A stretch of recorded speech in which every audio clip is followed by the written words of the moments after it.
കടലുകളെല്ലാം മലിനമാക്കി,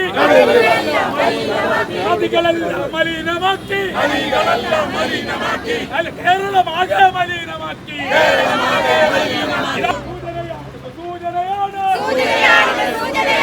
സൂചന കണ്ട് പഠിച്ചില്ലെങ്കിൽ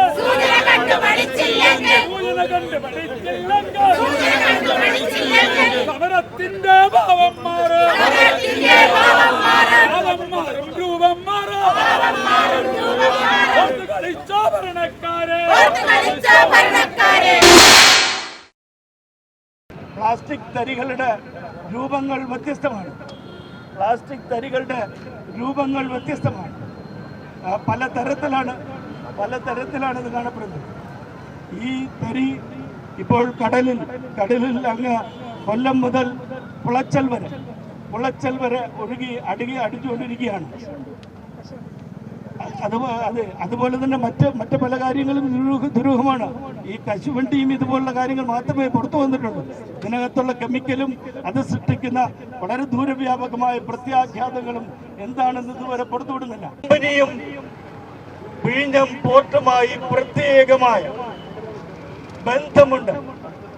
എന്താണ് ഈ ബന്ധം? ഈ ബന്ധത്തിന്റെ പേരില് നമ്മുടെ ചീഫ് സെക്രട്ടറി കേരളത്തിലെ മത്സ്യത്തൊഴിലാളികളോട് മാപ്പ് പറയണം. മാപ്പ് പറയാത്ത പക്ഷം വരും ദിവസങ്ങളില് ഈ സെക്രട്ടേറിയറ്റ് പഠിക്കല മത്സ്യത്തൊഴിലാളികളുടെയും കേരളത്തിലെ പൊതുസമൂഹത്തിന്റെയും ഈ സംസ്ഥാനത്ത് പരിസ്ഥിതി പ്രവർത്തകരുടെയും ഒക്കെ വലിയ വേലിയേറ്റമുണ്ടാകും. ചീഫ് സെക്രട്ടറി ഇങ്ങനെ ഒരു പ്രസ്താവന നടത്തണമെങ്കിൽ അതിന്റെ സാങ്കത്യം എന്താണ്? എന്ത് ഔഹിത ബന്ധമാണ്?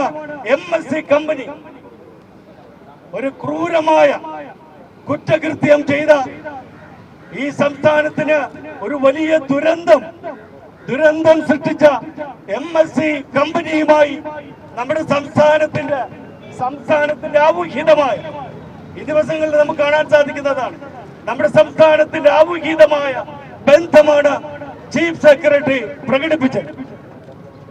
ഈ വാർത്ത വരുന്നതിന് 3 ദിവസം മുമ്പ് ഈ വിഴിഞ്ഞം അന്താരാഷ്ട്ര തുറമുഖത്തിൽ, ഇത് കേരളത്തിന്റെ മാത്രമല്ല രാജ്യത്തിന്റെ തന്നെ വികസന കവാടമെന്ന് പറയുന്ന വിഴിഞ്ഞം അന്താരാഷ്ട്ര തുറമുഖത്തേക്ക് MSC കമ്പനിയുടെ കപ്പലുകൾ മാത്രമാണ് വരുന്നത്. മറ്റൊരു കപ്പലുകളുമില്ലേ? ഇതിന്റെ രഹസ്യം എന്താണ്? ഈ MSC കമ്പനി വിഴിഞ്ഞത്ത് നിന്ന് യാത്ര ചെയ്ത ഈ കപ്പല് കടലിൽ മുക്കാനുള്ള നിഗൂഢമായ ഉദ്ദേശത്തോടു കൂടിയാണ് കൊച്ചിയിൽ മുക്കിയത്. കാരണം 24 വർഷമായി ഈ കപ്പലിന്റെ എല്ലാ ഊടും പാവുമൊക്കെ നഷ്ടപ്പെട്ട് നശിക്കാനിരുന്ന കപ്പലിന് കടലിൽ മുക്കിയിരിക്കുകയാണ്. അതുകൊണ്ട് ഈ നശിക്കപ്പെട്ട കപ്പലിനെ കടലിൽ മുക്കിയതിന്റെ പേരിൽ ഈ MSC കമ്പനിക്കെതിരെ ഗൗരവമേറിയ കേസ് ഫയൽ ചെയ്യാൻ ബാധ്യസ്ഥപ്പെട്ട നമ്മുടെ സംസ്ഥാന സർക്കാരിന്റെ ചീഫ് സെക്രട്ടറി പറയുകയാണ്, അദ്ദേഹവുമായി ഞങ്ങൾക്കൊക്കെ ഔഹിതമായ ബന്ധമുണ്ട്. എന്താണ് ഈ ബന്ധം എന്ന് പറയണം. ഈ വിഴിഞ്ഞം കണ്ടെയ്നർ ടെർമിനൽ പോർട്ട് നിർമ്മിച്ചത് MSC കമ്പനിക്ക് വേണ്ടി അല്ലല്ലോ. അതുപോലെ തന്നെ ഇന്ന് കേരള കൗമുദി പത്രത്തിലുണ്ട്, ഈ ലോകത്തുള്ള ഏറ്റവും വലിയ MSCയുടെ കപ്പൽ അടുത്തു പോർട്ടിലടുത്തു. കഴിഞ്ഞ 2-3 ദിവസം എവിടെയായിരുന്നു ഈ കപ്പല്? കഴിഞ്ഞ 2-3 ദിവസം എവിടെയായിരുന്നു? ഈ കപ്പലിൽ അടുക്കാൻ പറ്റാത്ത വിധം അവിടുത്തെ ഈ പറഞ്ഞിരിക്കുന്ന ആ പോർട്ടിനകത്ത് കടൽ ശാന്തമായിരുന്നു. ഇത് ഈ കപ്പലുമായി ബന്ധപ്പെട്ട ചർച്ചകൾ നടക്കുന്ന സന്ദർഭത്തിൽ ക്യാപ്റ്റൻ ഡോക്ടർ ജോൺ പുത്തൂർ അദ്ദേഹം ഒരു പുസ്തകത്തിലൂടെ പ്രസിദ്ധീകരിച്ചിട്ടുണ്ടായിരുന്നു. ഈ വിഴിഞ്ഞം തുറമുഖം ജൂൺ, ജൂലൈ, ഓഗസ്റ്റ് മാസങ്ങളിൽ ട്രയാങ്കുലാകില്ല, അവിടെ ശാന്തമാകില്ല, കപ്പലുകൾക്ക് കരയിൽ വരാൻ പറ്റില്ല. കഴിഞ്ഞ 2-3 ദിവസങ്ങൾക്ക് മുമ്പ് ഈ കപ്പൽ കരയിലെടുത്തിരുന്നെങ്കിൽ നങ്കൂരമിടാൻ പോലും സാധിക്കത്തില്ലായിരുന്നു പറയാം.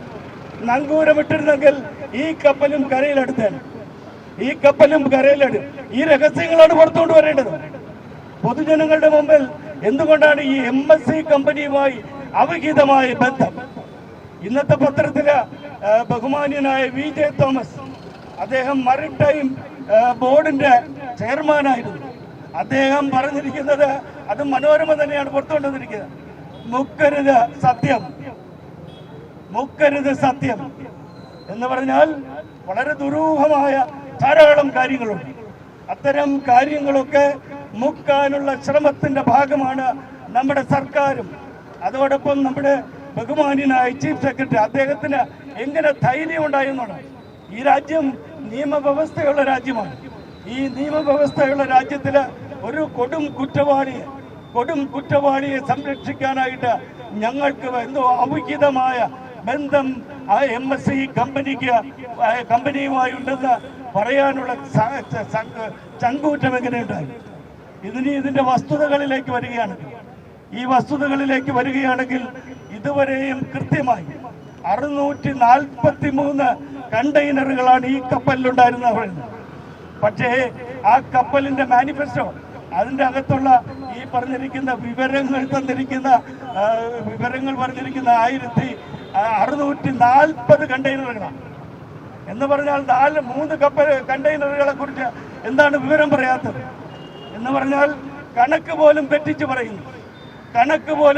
പറയുന്നു. ഇനി കപ്പലിന്റെ പാത, നേരത്തെ ഇവിടെ സൂചിപ്പിച്ചു, കപ്പലിന്റെ പാത തെറ്റായ രീതിയിലാണ് സഞ്ചരിച്ചത്. ഈ അറബിക്കടലിലൂടെ സഞ്ചരിക്കുമ്പോൾ ഈ പറഞ്ഞിരിക്കുന്ന കൊല്ലം പോലുള്ള മത്സ്യ പരപ്പുകൾ അതിനപ്പുറം നിന്ന് മാത്രം സഞ്ചരിക്കാൻ പാടുള്ളൂ എന്ന് ഇവിടെ ഇവിടെ നിർദ്ദേശങ്ങളുണ്ട്. അപ്പൊ ആ നിർദ്ദേശങ്ങളൊക്കെ ലംഘിച്ചാണ് ഈ കപ്പൽ ചാനലിലൂടെ സഞ്ചരിച്ചത്. അന്ന് ക്യാപ്റ്റൻ 3 ദിവസം കപ്പലിൽ തന്നെ ഇരുന്നു. നമ്മുടെ കോസ്റ്റ് ഗാർഡാണ് അദ്ദേഹത്തെ പോയി പിടിച്ചുകൊണ്ട് വന്നത്. എന്തുകൊണ്ട് അദ്ദേഹത്തെ അറസ്റ്റ് ചെയ്തില്ല? ഈ കപ്പലിലൂടെ സൃഷ്ടിച്ച ഇത്രയും വലിയ ദുരന്തത്തിന്റെ കാരണക്കാരനായ ഈ ക്യാപ്റ്റനെ എന്തുകൊണ്ട് അറസ്റ്റ് ചെയ്തില്ല? അറസ്റ്റ് ചെയ്ത് അദ്ദേഹത്തെ ഈ പറഞ്ഞിരിക്കുന്നത് പോലെ പോലീസ് കസ്റ്റഡിയിൽ എടുക്കണമായിരുന്നു. പക്ഷേ ഈ പറഞ്ഞിരിക്കുന്ന കപ്പലിലുണ്ടായിരുന്ന 24 പേരെയും രാഖ്യരാമാനം കടത്തുകയാണ് ചെയ്തത്. അങ്ങനെ കടത്തിയ എൻട്രിക് ഗാലക്സിയുടെ സംഭവം നമുക്ക് എല്ലാവർക്കും അറിയാം. ഇറ്റാലിയൻ കപ്പലിലെ ഇതുപോലെ മത്സ്യത്തൊഴിലാളികളെ 2 പേരെ വെടിവെച്ചു കൊന്ന എൻട്രിക് ഗാലക്സിയിലെ ഈ ക്യാപ്റ്റൻ ഉൾപ്പെടെ അവിടുത്തെ ക്രൂകളെ മുഴുവനും നമ്മുടെ രാജ്യം കൊണ്ടുവന്നു. അപ്പൊ ഈ ക്യാപ്റ്റൻ ഉൾപ്പെടെ ഈ ആളുകളെ കൊണ്ടുവരണം. അവർ സഞ്ചരിച്ച വഴികൾ എന്തായിരുന്നു ചോദിക്കണം. ഈ കണ്ടെയ്നറുകളിൽ ഉണ്ടായിരുന്ന കാര്യങ്ങൾ എന്താണെന്ന് വെളിപ്പെടുത്തപ്പെടണം. സത്യം പുറത്തു കൊണ്ടുവരണം. ഈ കാര്യങ്ങൾ എനിക്ക് തോന്നുന്നു പൊതുജനങ്ങൾക്കൊക്കെ ബോധ്യപ്പെട്ടു വരുന്നതേ ഉള്ളൂ. കടലും അതോടൊപ്പം ആഴക്കടലിൽ മുങ്ങിയ കപ്പലുമായതുകൊണ്ട്, കപ്പൽ മുങ്ങിയെങ്കിലും രക്ഷാപ്രവർത്തനം മുഴുവനും ചെയ്തത് കേരളത്തിൽ നിന്നാണ്. അങ്ങനെയാണെങ്കിൽ കേരളത്തിന് വലിയ ഉത്തരവാദിത്വമുണ്ട്. ഈ കപ്പലുമായി ബന്ധപ്പെട്ട് ആ കപ്പലിനകത്തുണ്ടായിരുന്ന കണ്ടെയ്നറുകൾ എന്തായിരുന്നു? ഈ കപ്പൽ കടലിൽ മുങ്ങിയതിന് ശേഷം ഒരു ഡ്രാഫ്റ്റിൽ ഒരു സാധനം ചാവക്കാട് അടിഞ്ഞിട്ടുണ്ട്. അതിനകത്തുണ്ടായിരുന്നത് മെഷീൻ ഗണ്ണിന്റെ ഭാഗങ്ങൾ എന്നാണ് പറയുന്നത്. അത് പോലീസ് സ്റ്റേഷനിൽ ഇരിക്കുകയാണ്. ഇത്തരം വിവരങ്ങൾ പുറത്തു കൊണ്ടുവരണം. അങ്ങനെ ഈ പൊതുജനങ്ങളിൽ നിന്നും മത്സ്യത്തൊഴിലാളികളിൽ നിന്നുമൊക്കെ വികാരോദ്ഭുതമായ വളരെ ശക്തമായ നീക്കങ്ങൾ നടന്നതിന് ശേഷമാണ് അപ്പോഴും ഇപ്പോഴും ചില കാര്യങ്ങൾ പറഞ്ഞു. ഇടയ്ക്ക് നമ്മുടെ ബഹുമാന്യനായ മുഖ്യമന്ത്രി പറഞ്ഞു, ഇത് സംസ്ഥാന ദുരന്തമായി പ്രഖ്യാപിക്കുന്നു. സംസ്ഥാനത്ത് സംഭവിച്ച ഒരു വലിയ ദുരന്തത്തിന് വെറും 1000 രൂപയാണോ മത്സ്യത്തൊഴിലാളികൾ കൊടുക്കുന്നത്? 6 കിലോ അരിയാണോ കൊടുക്കുന്നത്? ഈ ദുരന്തത്തിന്റെ ഭാഗമായി കടലിലേക്ക് ഒഴുകി പോകുന്ന കണ്ടെയ്നർ എന്താണെന്ന് പറയണം. ആ കണ്ടെയ്നറിൽ ഉണ്ടായിരുന്ന കാൽസ്യം കാർബൈഡ് ഉൾപ്പെടെ മാരകമായ വാതകങ്ങളും ധാതുക്കളും ഒക്കെ എന്തായിരുന്നു എന്ന് പറയണം. അതുപോലെ തന്നെ കണ്ടെയ്നറുകളുടെ നിജസ്ഥിതി വിവരം പുറത്തുകൊണ്ടുവരണം. അങ്ങനെ നിജസ്ഥിതി വിവരങ്ങൾ അറിയുവാനുള്ള ആ അവകാശം ഈ സംസ്ഥാനത്ത് പൗരന്മാർക്കുള്ളതാണ്. അത്തരം വസ്തുതകളിലേക്ക് നീങ്ങുന്നതിന് മുമ്പ് ചീഫ് സെക്രട്ടറി നമ്മുടെ മുമ്പിൽ അപഹാസ്യനായി മാറിയിരിക്കുകയാണ്. അദ്ദേഹം ഇന്ന് മനോരമയ്ക്ക് കൊടുത്ത ഇന്റർവ്യൂവിൽ പറഞ്ഞിരിക്കുന്നത് ഞങ്ങൾക്ക് അവിഹിതമായ MSC കമ്പനിയുമായി അവിഹിതമായ ബന്ധമുണ്ട്, അതുകൊണ്ട് കേസെടുക്കാൻ പാടില്ല. കേസെടുത്ത മുൻ ചരിത്രം ഇവിടെ ഉണ്ട്. അതോടൊപ്പം തന്നെ ഈ കമ്പനിയെ ഈ ദുരന്തവുമായി ബന്ധപ്പെട്ട മുഴുവൻ നഷ്ടങ്ങളും പരിഹരിക്കാനായിട്ട് പ്രതി ചേർത്ത് കേസെടുക്കണം എന്ന് സ്കാൻ ചെയ്ത് അതിനകത്ത് കൊടുക്കണം. ആ റിപ്പോർട്ട് ഇതുവരെയും പുറത്തു വന്നിട്ടില്ല. സ്കാനിംഗ് മെഷീൻ പ്രവർത്തിക്കുന്നില്ല എന്നാണ് കഴിയുന്നത്. അതിന് വൈദഗ്ധ്യമുള്ള ആള് ഏതോ രാജ്യത്തുനിന്ന് വരാനുണ്ടെന്നാണ് അറിയുന്നത്.